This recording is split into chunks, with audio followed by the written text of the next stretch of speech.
Great seeing you for devotions. Okay, all this week, we've been talking about death, which that's what we're talking about on the weekend.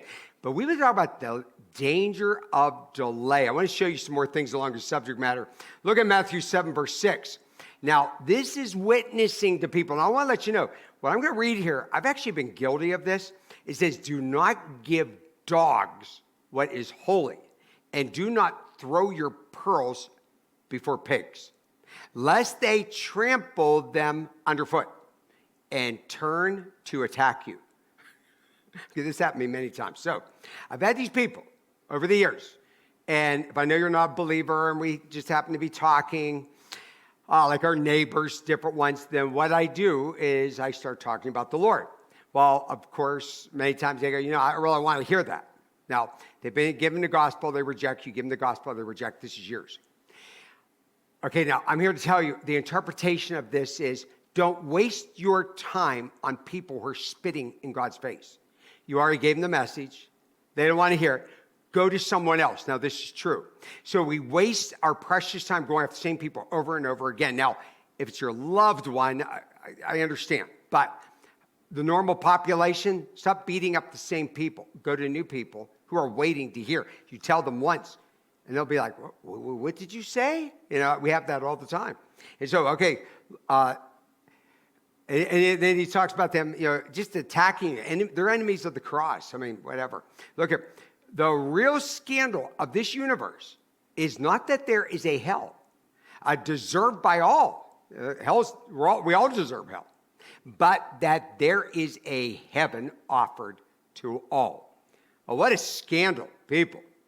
Their sins are forgiven if they would just believe upon the Lord Jesus Christ, trust in him at some moment in their life, repenting of their sins. But the scandal is they just won't do it. They don't care. The Bible says, stop wasting your time on that group. Matthew 10:14, he says, now, if anyone will not receive you, and this is disciples, tells them, go out there, spread the gospel, try to get people to come to church, try to, get them to follow God, because if they won't receive you or listen to your words, shake off the dust from your feet. When you leave that house or that town, meaning don't go back. That's what it says. Now, I don't like stopping it. I try more. But there are so many other people who deserve your time. But I want to let you know, those people who reject Jesus, they can reject him and reject him and reject him, and then at some point they'll accept him. We don't know where that line is. But there comes a line which God says, I'm done.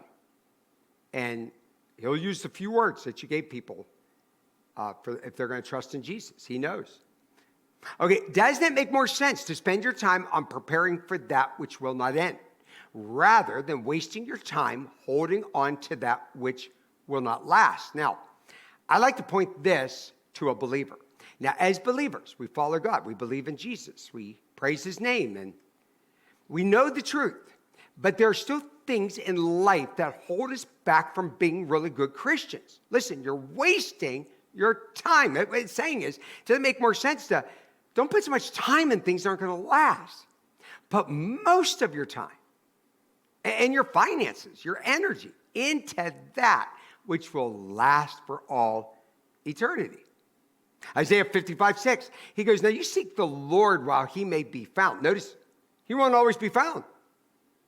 Call upon him while he's near, meaning he's not always going to be near. So sometimes people may come to a church service or Good Friday or whatever. All of a sudden, God's working in their heart. I do funeral service. I see people looking at me and they'll come forward and they're really moved. But guess what? Most of them are going to do anything. They didn't know. God says, I'm done. There's a time God says he's done. I'm warning you. And you tell people, tell them I said this. The wolf is at the door. And that's the devil waiting on them. Okay, let's bring as many people to Jesus as we can, but don't waste your time.